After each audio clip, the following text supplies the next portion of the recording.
ಕನ್ನಡದ big boss season 11 ಹೊಸ ತಿರುವನ್ನ ಪಡೆದುಕೊಳ್ತಾ ಇದೆ. ಈ ವಾರದ ಕಳಪೆ ಹನುಮಂತು ತುಂಬಾ ತಪ್ಪು ಅನ್ನೋ ತರ ಕಾಣಿಸಿದ್ದು ಹನುಮಂತ. ಇನ್ನು ಬಿಗ್ ಬಾಸ್ ಮನೆಯಲ್ಲಿ ಈಗ ಅಸಲಿ ಆಟ ಶುರುವಾಗ್ಬಿಟ್ಟಿದೆ. ಟಾಸ್ಕ್ ನ ಮೇಜರ್ ಥಿಂಗ್ ಇದ್ದಿದ್ದೆ ಸಿಬ್ಬಂದಿ ತುಂಬಾ ಶುಚಿತ್ವವನ್ನ ಕಾಪಾಡ್ಕೊಳ್ಬೇಕು. ಸೊ ಅದೆಲ್ಲ ಹೊರತ ಬಿತ್ತು. ಮನೆಯ ಒಳ್ಳೆಯ ಆಟಗಾರ ಇನ್ನು ಸಖತ್ ಎಂಟರ್ಟೈನ್ಮೆಂಟ್ ಅನ್ನ ಕೊಡ್ತಾ ಇದ್ದಂತಹ ಗಾಯಕ ಹನುಮಂತು ಈಗ ಜೈಲ್ಗೆ ಹೋಗಿದ್ದಾರೆ. ಹಾಗಾಗಿ ಹನುಮಂತ ಅವರು ನನ್ನ ಪ್ರಕಾರ ಕಳಪೆ. ಥ್ಯಾಂಕ್ ಯು, ಧನ್ಯವಾದಗಳು. ನೀವು ಕಳಪೆ ಕೊಟ್ರಂತ ನಾ ಕುಗ್ಗೋದು ಇಲ್ಲ, ಬಗ್ಗೋದು ಇಲ್ಲ. ಗ್ಯಾರಂಟಿ ಇದು ಗ್ಯಾರಂಟಿ ನ್ಯೂಸ್. ಸುದ್ದಿ ಖಚಿತ, ನ್ಯಾಯ ನಿಶ್ಚಿತ. ನಾನು ಅಖಿಲೇಶ್ ದಬ್ಬೆಕಟ್ಟೆ. ಕನ್ನಡದ ಬಿಗ್ ಬಾಸ್ ಸೀಸನ್ 11 ಹೊಸ ತಿರುವನ್ನ ಪಡೆದುಕೊಳ್ತಾ ಇದೆ. ಇನ್ನು ಬಿಗ್ ಬಾಸ್ ಮನೆಯಲ್ಲಿ ಈಗ ಅಸಲಿ ಆಟ ಶುರುವಾಗ್ಬಿಟ್ಟಿದೆ. ಬಿಗ್ ಬಾಸ್ ಮನೆ ಕಳೆದ ವಾರ ಬಿಗ್ ಬಾಸ್ ರೆಸಾರ್ಟ್ ಆಗಿ ಮಾರ್ಪಟ್ಟಿತ್ತು. ಅದರ ನಡುವೆ ಸಿಬ್ಬಂದಿ ಮತ್ತು ಅತಿಥಿಗಳ ನಡುವೆ ರಣರೋಚಕವಾಗಿರುವಂತ ವಾರ್ ನಡೆದು ಹೋಗಿದೆ. ಆದರೆ ಸದ್ಯ ಬಿಗ್ ಬಾಸ್ ರಿಲೀಸ್ ಮಾಡಿರುವಂತ ಪ್ರೋಮೋದಲ್ಲಿ ಮನೆಯ ಒಳ್ಳೆಯ ಆಟಗಾರ ಏನು ಸಖತ್ ಎಂಟರ್ಟೈನ್ಮೆಂಟ್ ಅನ್ನ ಕೊಡ್ತಾ ಇದ್ದಂತಹ ಗಾಯಕ ಹನುಮಂತು ಈಗ ಜೈಲ್ಗೆ ಹೋಗಿದ್ದಾರೆ. ಅದುವೇ ಕಳಪೆ ಪಟ್ಟವನ್ನ ತಗೊಂಡು ಕಂಬಿ ಎಣಿಸ್ತಿದ್ದಾರೆ. ಈ ಬಗ್ಗೆ ಒಂದು ಇಂಟ್ರೆಸ್ಟಿಂಗ್ ಸ್ಟೋರಿ ಇಲ್ಲಿದೆ ನೋಡಿ. ನನಗೆ ಅವ್ರ ಕೆಲಸ ಕೊಡೋದ್ರ ಜೊತೆ ನೀವು ಕೆಲಸ ಕೊಡ್ತಾ ಇದ್ರಿ. ಬಿಗ್ ಬಾಸ್ ಕನ್ನಡ ಮುಗಿಯಲು ಕೆಲವು ವಾರಗಳು ಮಾತ್ರವೇ ಬಾಕಿ ಇದೆ. ಸ್ಪರ್ಧಿಗಳ ನಡುವೆ ಪೈಪೋಟಿಯಂತೂ ಹೆಚ್ಚಾಗಿಬಿಟ್ಟಿದೆ. ಪರಸ್ಪರರನ್ನ ಮನೆಯಿಂದ ಹೊರಗೆ ಕಳಿಸಲು ಹುನ್ನಾರ ಅಂತೂ ನಡೀತಾ ಇದೆ. ಅದರಂತೆ ಈ ವಾರ ಮನೆಯಲ್ಲಿರುವ 10 ಸದಸ್ಯರಲ್ಲಿ ಬರೋಬ್ಬರಿ 8 ಮಂದಿ ನಾಮಿನೇಟ್ ಆಗಿದ್ದಾರೆ. ಇವೆಲ್ಲದರ ನಡುವೆ ಈ ವಾರ ಮನೆಯಿಂದ ಯಾರು ಆಚೆ ಹೋಗ್ತಾರೆ ಅನ್ನೋ ಪ್ರಶ್ನೆ ಕೂಡ ಮೂಡ್ತಾ ಇದೆ. ಆದ್ರೆ ಫಿನಾಲೆ ವಾರ ಹತ್ತಿರವಾಗ್ತಿದ್ದಂತೆ ಬಿಗ್ ಬಾಸ್ ಮನೆಯಲ್ಲಿ ಉಳಿದುಕೊಳ್ಬೇಕಂತ ಸ್ಪರ್ಧಿಗಳು ನಡುವೆನೆ ಕಸರತ್ತನ್ನ ಮಾಡ್ತಿದ್ದಾರೆ. ಬಿಗ್ ಬಾಸ್ ಮನೆಯಲ್ಲಿ ರೆಸಾರ್ಟ್ ಟಾಸ್ಕ್ ಅನ್ನ ನೀಡಲಾಗಿತ್ತು.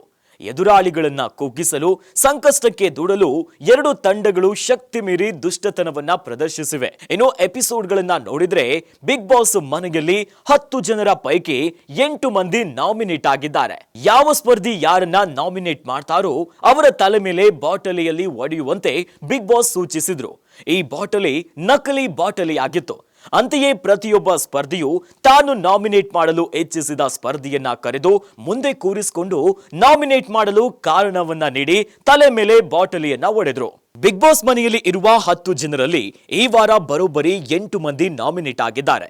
2 ಮಾತ್ರವೇ ನಾಮಿನೇಷನ್ ನಿಂದ ಉಳಿದುಕೊಂಡಿದ್ದಾರೆ. ಆದ್ರೆ ಈ ಬಾರಿ ಬಿಗ್ ಬಾಸ್ ಮನೆಯಲ್ಲಿ ಪ್ರತಿ ವಾರ ನಾಮಿನೇಟ್ ಆಗುವಂತಹ ಮೋಕ್ಷಿತಾ ಮತ್ತು ಚೈತ್ರ ಕುಂದಾಪುರ ಸಹ ಈ ವಾರ ಕೂಡ ನಾಮಿನೇಟ್ ಆಗಿದ್ದಾರೆ. ಈ ಸೀಸನ್ ನಲ್ಲಿ ಈವರೆಗೂ ಡಬಲ್ ಎಲಿಮಿನೇಷನ್ ಆಗಿಲ್ಲ. ಈ ವಾರ 8 ಮಂದಿ ನಾಮಿನೇಟ್ ಆಗಿದ್ದು ಈ ವಾರ ಮನೆಯಲ್ಲಿ ಡಬಲ್ ಎಲಿಮಿನೇಷನ್ ಆಗಬಹುದು ಅನ್ನೋ ಅನುಮಾನ ಕೂಡ ಮೂಡ್ತಾ ಇದೆ. ಸದ್ಯ ಬಿಗ್ ಬಾಸ್ ರಿಲೀಸ್ ಮಾಡಿರುವಂತ ಪ್ರೋಮೋದಲ್ಲಿ ಹನುಮಂತು ಕಳಪೆ ಪಟ್ಟವನ್ನ ಗಿಟ್ಟಿಸ್ಕೊಂಡ್ಬಿಟ್ಟಿದ್ದಾರೆ. ಹೌದು, ಬಿಗ್ ಬಾಸ್ ನಲ್ಲಿ ಬೆಸ್ಟ್ ಫ್ರೆಂಡ್ ಅಂತ ಹನುಮಂತು ಹಾಗೂ ಧನರಾಜ್ ಅವರು ರಾಜ್ಯಾದ್ಯಂತ ಹೆಸರನ್ನ ಪಡೆದಿದ್ದಾರೆ. ಇವರಿಬ್ಬರ ಜೋಡಿಗೆ ಗೆಳೆಯರೆಂದರೆ ಹೇಗೆ ಇರಬೇಕು ಅಂತ ಯುವಕರು ಮಾತನಾಡ್ತಾರೆ. ಆದ್ರೆ ಬಿಗ್ ಬಾಸ್ ಮನೆಯಲ್ಲಿ ಹನುಮಂತು ಈ ವಾರ ಚೆನ್ನಾಗಿ ಆಡಲಿಲ್ಲ ಅಂತ ಧನರಾಜ್ ಜೊತೆ ಉಳಿದ ಸ್ಪರ್ಧಿಗಳು ಕೂಡ ಹೇಳಿದ್ದಾರೆ. ಮನೆಯಲ್ಲಿ ಈ ವಾರ ಹನುಮಂತು ಚೆನ್ನಾಗಿ ಆಡ್ಲೇ ಇಲ್ಲ, ಕಳಪೆಯಾಗಿ ಕಾಣಿಸಿದ್ರು ಅಂತ ಮೋಕ್ಷಿತಾ, ರಜತ್, ಗೌತಮಿ, ಚೈತ್ರ, ಮಂಜು ಸೇರಿ ಎಲ್ಲರೂ ಹೇಳಿದ್ದಾರೆ. ಇದರಲ್ಲಿ ಧನರಾಜ್ ಕೂಡ ನೀವು ಚೆನ್ನಾಗಿ ಆಡ್ಲಿಲ್ಲ ಅಂತ ಹೇಳಿದ್ರೆ ಇದರಿಂದ ಹನುಮಂತುಗೆ ಬೇಸರ ತರಿಸಿದೆ ಅನ್ಬೋದು. ಧನರಾಜ್ ಹೇಳ್ತಿದ್ದಂತೆ ಹನುಮಂತು ಮಾತನಾಡಿ ಥ್ಯಾಂಕ್ಸ್, ಧನ್ಯವಾದಗಳು ಅಂತ ಹೇಳುತ್ತಾ ನೀವು ಕಳಪೆ ಕೊಟ್ರೆ ನಾನು ಕುಗ್ಗೋದು ಇಲ್ಲ, ಬಗ್ಗೋದು ಇಲ್ಲ ಅಂತ ಕೌಂಟರ್ ಕೊಟ್ಟಿದ್ದಾರೆ. ಈ ವಾರ ಮನೆಯ ಟಾಸ್ಕಿನ ಮೇನ್ ಥೀಮ್ ಆಗಿದ್ದೇ ಸ್ವಚ್ಛತೆಯನ್ನ ಕಾಪಾಡಬೇಕು ಅಂತ. ಈಗ ಶುಚಿತ್ವವೇ ಹನುಮಂತುಗೆ ಹೊಡೆತವನ್ನ ಕೊಟ್ಟು ಬಿಟ್ಟಿದೆ. ನೋಡಿದ್ರಲ್ಲ ವೀಕ್ಷಕರೇ, ಬಿಗ್ ಬಾಸ್ ಮನೆಯಲ್ಲಿ ದೋಸ್ತ ಅಂತ ಜೋಡಿ ಮೇಲೆ ತಿರುಗ್ತಾ ಇದ್ದಂತಹ ಹನುಮಂತು ಅವರಿಗೆ ಧನರಾಜ್ ಅವರೇ ಕಳಪೆ ಪಟ್ಟವನ್ನ ಕೊಟ್ಟಿದ್ದಾರೆ.